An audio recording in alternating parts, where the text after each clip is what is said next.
Isaac Hernandez. And I'm Holly McClure. And this is Faith on Film, a program designed to keep you informed on what's happening in the world of faith and family entertainment. Holly, have you heard about what happened at the Grammys recently? I did hear a little bit about that and the stir that it caused. It's been going on for a while. Now they're just being blatant about it. They are. I mean, we're talking about major network television, and they did a song literally worshiping and promoting Satan. Absolutely. Wow. And there was a lot of backlash from it too, as well. You know what? I think people are getting tired now of this, and this is actually good, I think, for us Christians, because number one, it's mobilizing us, or at least I hope it is. It's mobilizing us to say, you know what, we can't be silent anymore. Right. And the other thing is that it's getting Christians to say, you know what, I'm done with this. I just can't do this. I mean, from what I hear, the ratings were just horribly low for the Grammys. Anyway. Anyway, and then for most of the award shows lately, it has been like that. It has been. But I think it's now there was a Satanist course that wants to get into high school that has a Satan club after school, just like they have Christian clubs, and they're trying to get kids and promote it into that. We're seeing it across the board in our culture, and it's coming on strong, which makes you feel like we're in the end times, doesn't it, Isaac? Yes, we are. And you know what? That is the perfect segue because our guests today have just finished their second movie, and both of them are post-apocalyptic movies, and so it's just very interesting what's happening here. Let me just give you a quick introduction. Duane McCoy is a producer and director who, along with his wife, producer Antoinette, are known for their movies New World Order, The End Has Come. I just can't believe how God just orchestrates this. And the current one now, the one that's just about to be released, New World Order, Dark Prince. Let's welcome the McCoys. How you guys doing? We're doing great. Hi. Thanks for having us. Well, what did you guys think of the Grammys? What did you think of that whole Satan song? I mean, what's your impression of that? It just made me sick to my stomach. But at the same time, this is where it's at now, you know. And like you said, it's been going on already for a good while. Yeah. It's just because of the recent turn of events over the last 5 years or so, they just had more of a platform for it. And but it's just in reality the truth. What's really going on under the cover, and it does point to me that how soon the Lord is to come. That's what I think about when I see that, and it's on national TV, and it's no kind of censorship when it comes to this kind of thing. Right. And it's so freely doing it like nothing. Oh yeah, that makes me look up, for the Lord. Yeah. Have you guys heard about the world clock? Right, the world clock, and they depict how close it is to the strike of 12 for how much danger America's in. I mean, if you've heard of this or not, but I mean, it's kind of out there. You can Google it. But they just said on Fox News that yesterday the prediction is that we're 90 seconds to the world, to America, and with the world coming to an end, obliterated. Their gauge is nuclear weapons, war, what's going with China, what's going on with Russia. That's their gauge. But of course, God's gauge is a little different. But I just thought that was interesting. It's even the world is feeling the pains and the ache. Oh yeah. It's definitely a sign of the time. Yeah. That we are really getting close to the Lord's return to receive His church, and then after that, the setup for the Antichrist to come on the scene. You know what I mean? There's going to be a World War III, of course, but I know it's not going to be nuclear because, of course, if it's nuclear, then there'll be nothing left. But this with China going on with Vladimir Putin and all that stuff, this is all Bible coming to a head. It's going to come to a head where sometime after the church is gone, it's definitely going to be a world war conflict, and then the Antichrist is going to come on the scene. Yeah. Now, I do want to mention, by the way, that besides being filmmakers, you guys are actually pastors. You pastor Rose of Sharon World Evangelistic Church in Avondale, Texas. Is that correct? Yes. Arizona. Yes. Avondale, Arizona. Yes. Okay, but were you pastors before you became filmmakers, or were you filmmakers and then became pastors? We were pastors before. Yeah. We became. Okay. Yeah, we've been pastors for 25 years now. Yeah. Oh wow. So what compelled you to become filmmakers and start producing films? Well, it's just something that when I was engaged to my wife in '97, I told my wife that this is what we're going to have. We're going to have a film company. We're going to do all this kind of crazy stuff. You know what I mean? This stuff that the Lord has put in my heart, you know, from a child, you know what I mean? And she, at first, thought it was, you know, funny. She never told me she didn't believe, but then the Lord confirmed it with a prophecy, and ever since then, she's been on board. But, you know, we segue into making the film as a result of a dream that the Lord gave me about the end times, because he called me, you know, to minister on the end times. So I spent a lot of time, you know, teaching on that. You know, a lot of my teachers are on that. So so when the Lord moved us to do our first film back in 2009, it was you know, a film we were going to end up doing a short film. We knew that the end time was the subject. So we just knew that by the Spirit, we need to make a film about the end times, you know, because there's so much misinformation out there concerning the end times, you know, and so we just went forward with that, you know, and that's how we got into it. Yeah. Okay. So your first film was New World Order, The End Has Come, right? Yes, sir. Mm-hmm. Okay. Can you tell us a little bit about that film and how people can see that one? Because I think they need to see that one perhaps before they see the new one coming out. Yeah, it would definitely be good. Well, yeah, that'll be good. Well, New World Order, The End Has Come is about two young ladies who was pretty much left behind. You know, they was just living, straddling the fence, for lack of better words, you know? Okay. 1 foot in the church, 1 foot out the church. So they was left behind, and now they was forced to make a decision to either take the mark of the beast or die for the testimony of Jesus Christ. Wow. So that's pretty much what the first film is about. And people can watch that on Amazon. You can watch it on Tubi, Amazon, online, YouTube. It's on BMG website, on YouTube. But it's on, like I say, a lot of platforms, Tubi, Amazon, a bunch of other ones. I don't even know the distribution company got it. But they can find them. They're just out there. Just Google it, and it'll come right up. Oh, yeah. Holly, you got both feet on the right side? What was your response to that first film? Did you get feedback from it? Yes, yes. We got a lot of powerful testimonies, even testimonies of members in churches actually sharing the movie with their pastors, and how the pastors watched the film and really enjoyed it so much that they actually kind of, you know, tweaked their preaching, you know, from the film. So it was such an impact on them that it just changed the way that they began to deliver the word. They focused now more on the death, burial, resurrection of Jesus Christ, the gospel, you know. You know what, I noticed that, and I've heard from other guests that have come on to talk about the subject, is that churches just aren't talking about hell. They're not talking about end times. They're not talking about being caught up in a way. They're not talking about anything really in Revelation.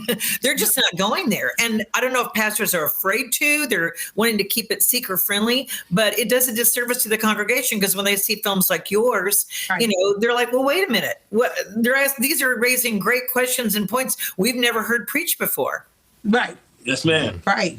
You hit the nail on the head. It's a little bit of both, fear, lack of understanding, and keep it seeker friendly, because wanting to, you know, just make it comfortable, you know, for people, because this is a very uncomfortable subject, and no one wants to talk about the end of the world. You know what I mean? But you know, it's sad because it's going to happen. You know, anyway. It's like, you know. This is something we need to learn about, and it's not something that we need to be afraid of, because if you walk with the Lord, you're not going to be here. Exactly. Christians don't have to be worried about it, because Christians, you know, it's going to be a breeze for us. And we get that a lot. That people, like, when they hear the title of the movie, they're like, "Oh, that's scary!" Like, you know. So that right there kind of just show us that a lot of people are just not ready. They're not ready for the catching away, you know, and it's very sad, you know. So we are really reaching out. We are really trying to reach as many people as possible, you know, and share, you know, what the film really is about, you know, and it's nothing to be afraid of. If you are saved, you know, you're not going to be here, you know, so Yeah. Well, it's good to know and to see what things will be like if you don't make it. So it's good. Hopefully that'll make people think, oh, wait a minute, I think I really need to make sure that I go because I don't like what I see there for the ones that stay. Absolutely. Absolutely. Amen. Now, the second film, what's the title of it that you guys have coming out? It's called New World Order Dark Prince. Mm-hmm. Okay, what's the difference of this one and the first one? Oh, man. The difference is the production value. I mean, it's way better. From the production is better, everything's better, the acting, total, just way better. But it's a slight different story, as far as like the characters, But in this one, we actually focus on the Antichrist, and we actually show the Antichrist, in this movie, and it's gonna give you, we follow his life a little bit and how he becomes the Antichrist, and you got the hero and his situation, and how his arc and all that from, he transitioned his situation with God, and how he's not happy about, things that happen in his life, right? Upset with the Lord, what I'm saying, that is up, being left behind, and the next, he's in this position. At the end, of course, he finds the Lord, but it's a good. But we go a little more deeper into his life after the rapture. We didn't go deep into the life of the young ladies in the first movie. Oh yeah, no. About how they lived, what was going on when they was left behind. So we definitely show more of that. Well, with him leading. This script is better. You know what I mean? So just learning, evolving, and graduating, and become better writing. You know what I mean? Right. And so all that is knowledge is being used to keep the the story moving at good pace, and it has a meaning to it, and everything comes together. And it's definitely going to be an entertaining film. Well, I'll tell you what. Let's take a look at the trailer, and then when we come back, you can tell us a little bit more about what we just saw there in the trailer. All right?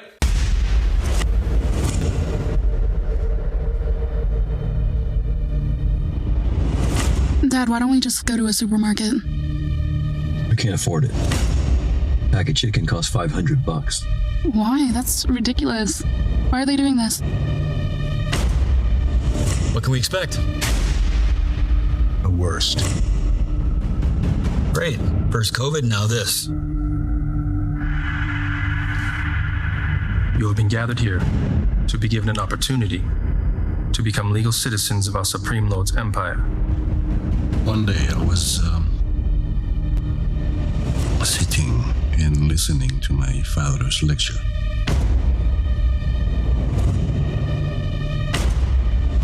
And I found myself gazing intently at this very post. And it spoke to me. There is more to your existence than you know.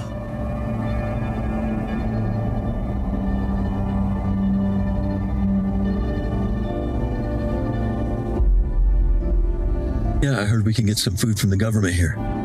You're going to have to go to your nearest marking facility, get branded, and then come back. I thought that was optional. Oh no, it's mandatory now. So, tell us about this wonderful system you've created and what these numbers mean. They represent the essence of our king's name. Sandwich, please. Doesn't matter what. Can I see your hands, please? Are you afraid? Terrified.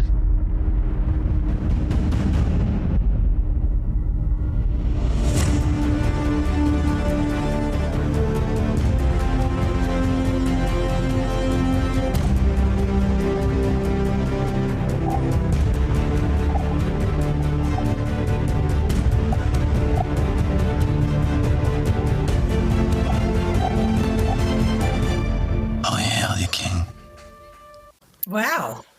All righty. Yeah. Who wrote the script for this? I wrote the script. My wife co-wrote with me. So you both co-wrote it? No, I'm the main writer. My wife co-wrote with me. Okay. Yeah. Okay. And I didn't recognize any of the stars or talent. However, that doesn't mean, are any of them on other movies or stage or screen? Did you use people you know? Who's the talent? The guy, our lead actor, his name is John Bedell. He's a Lifetime known with Lifetime. You'll see him a lot in Lifetime films and TV. His career has been TV, oriented and film, but showing up in like Marvel films, and he was in Nasty Drew. He had a big role in that in 2019. So he's starting to pop up. You'll see him here and there, but more of television and not on the Christian. But he's not a Christian actor, right? He doesn't do fake big films, right. But he's a secular guy. Yeah. But we met him back in 2013, I think. Yeah. I did recognize a few of the Christian actors. That African American lady that said, "I'm terrified." I've seen her in lots of Christian movies. And then that general looking guy, the older guy. Gary. Yes, Gary. I know him well. I've had him on the show. So yeah, it's great that you brought some of those folks in as well. Yeah, man. Yeah, we wanted, of course. We definitely wanted to have faith-based people, Christians, believers in the film. You know what I mean? Yeah. So the Lord bless us to have Gary and to Ryan, and what I mean, and and we plan on, Lord willing, to work with, more and more Christian talent as well. Yeah. We have another young lady, Vanessa. I forget Vanessa's last name, but Vanessa, she's in the Christian community too. She's in the film as well. Right. Yeah. Okay. So, she's on the platform. She's just not in the trailer. That's great. Now, when did you film this? Wow, we started filming this movie in 2017. Okay.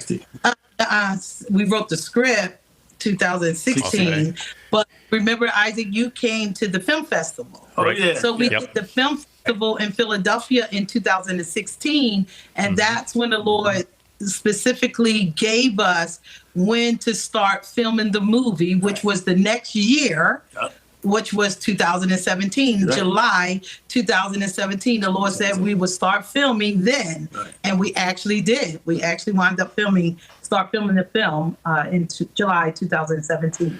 Here's the reason I'm asking is you talked about the price of, was it chickens or something? Chickens. And I just thought, okay, the price of eggs had not gone up yet when you filmed this. So there was definitely a prophetic element there. And I think if people would realize that really what we're going through right now, we should already know about it because it's been written about in the Bible for a long time, hasn't it?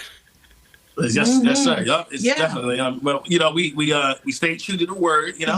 Wrote a story about a character, but when it comes out to that word, we were very careful to stay to the word and just use the word as a guide. So it talks about the Book of Revelation. When one of the woes that take place, the famine, and how that a barley of wheat for a penny, and something a measure of wheat for a penny, or something like that. But I looked up, I researched what a penny was. Back in that day, a penny denarius was basically equivalent to a week's wages. You know what I mean? So you figure, if some food would cost a week's wages, the average, wage of about $500, $600. You're looking at a pack of chicken can easily come to be, as much as $500 for a pack of chicken. You know what I mean? And then it turned around and happened, with inflation and all that stuff going on. You know what I mean? So, I actually went to a store. I'm not going to say the name, but I actually went to a store and they had a pack of crab legs. It was $500. What? 99. Yes. I was so floored. I had to take a picture of that. It was $4.99 for like a pack like this. Yeah. It was $4.99. Blew me away. Oh my gosh. Yeah. Wow. Well, I mean, now, when you made that, then this movie, really none of the prices were up like that. Nothing was going on like this. Now, and just recently, it's just all turned around. And that's the big topic on everyone's mind now is inflation and the cost of groceries and food. And, it's starting to affect everyone, not only just the people, but the retailers, the restaurant owners, store owners. I mean, everyone now is feeling the hurt. Yes. Yeah. We're definitely. They say that we're definitely going to end up in the recession. That's kind of like what a lot of people believe. I think I heard polls say 70% of the Americans believe that we're headed into a recession pretty much this year. So how are you getting this movie out? Like how are you getting, who's distributing it, and how will people find out about it? Other than our show, of course. But I mean, I'm just saying, because it's being released in May, right? Yes.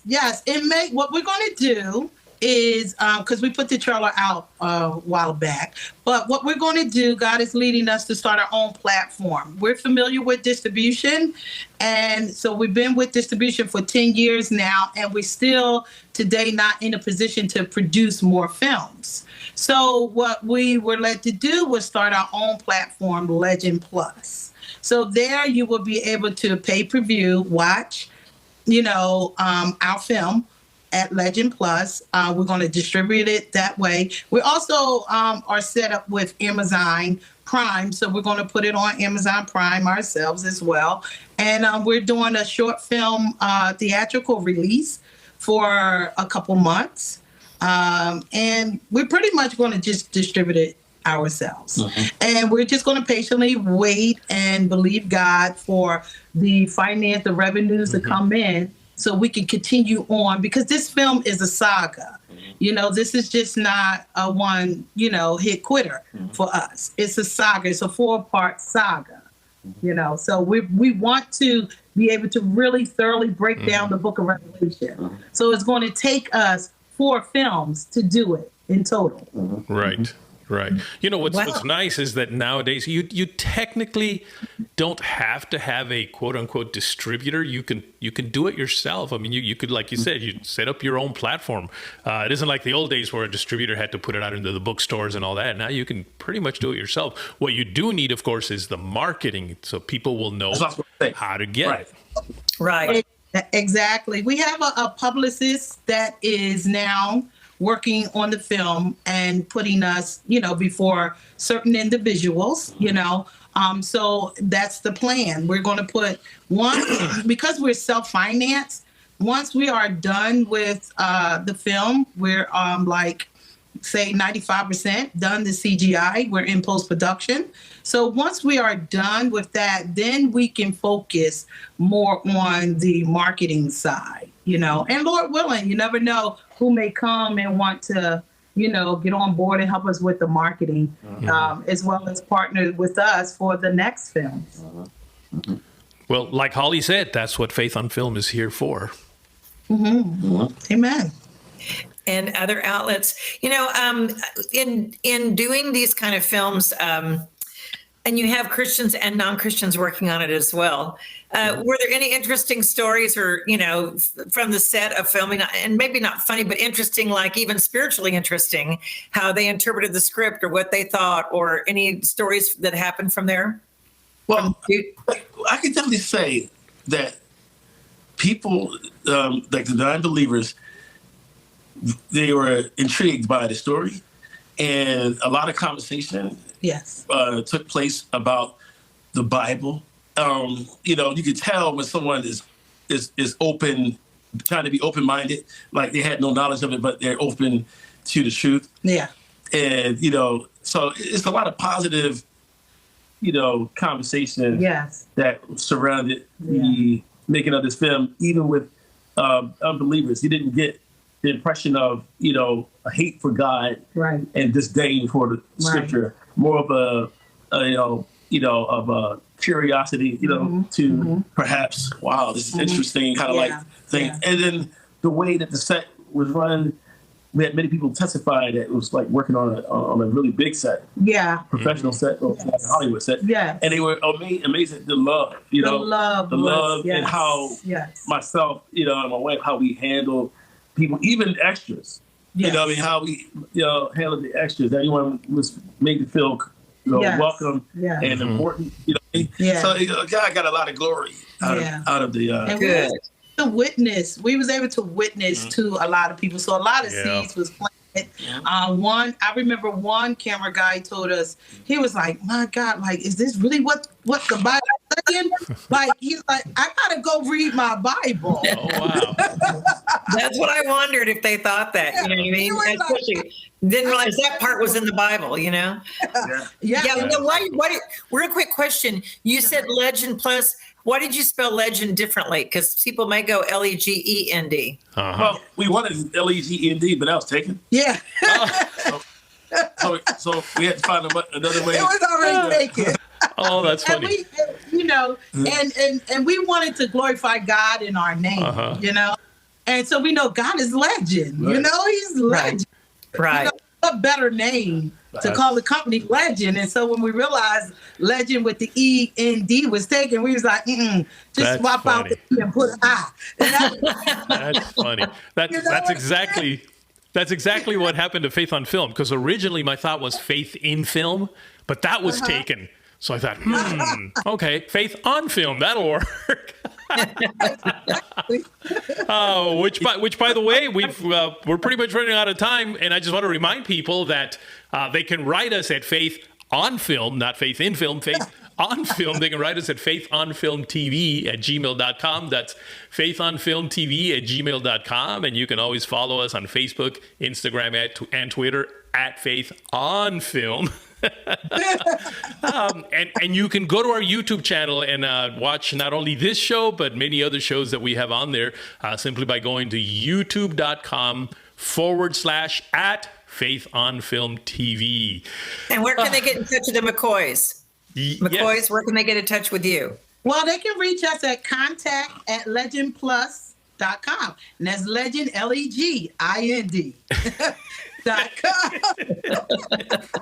We will remember that. Yes, we will. You know, they can reach us on Facebook as well. We're on all the social media platforms day in and day out. So they can always, they can also DM me on Facebook. I reach back out to everyone. I never leave anyone hanging. So you can reach out to us, Antoinette Duane McCoy, on Facebook, and we will reach back out to you. Fantastic. And Holly, guess what? What? They said they would like to carry our show Faith on Film on their platform. Yay! I love hearing that. Thank you, guys. That's exciting. We keep adding more and more. Thank you. We appreciate that, and we want to always help self-promote what we're doing, but also promote what others are doing. Yes. So, we wish you blessings. Let us know again when you're getting ready to release the movie, so we can announce it again on our show and kind of get the word out there, and on our social media as well. Yes. And we're coming to Texas, guys. We're doing a screening in Texas as well, in Dallas on May 12th. Well, we have to go to that screening. We have to be on the red carpet. There you go. Yes. I'm closer to Houston, but okay, no, that's fine. I'll try. That's okay. I can come to Dallas Fort Worth. You can make a day out of it. We will. Yeah. Well, thank you again for joining us today. Yeah, thank you for taking some time to be with us. All right, folks, we'll see you again next week.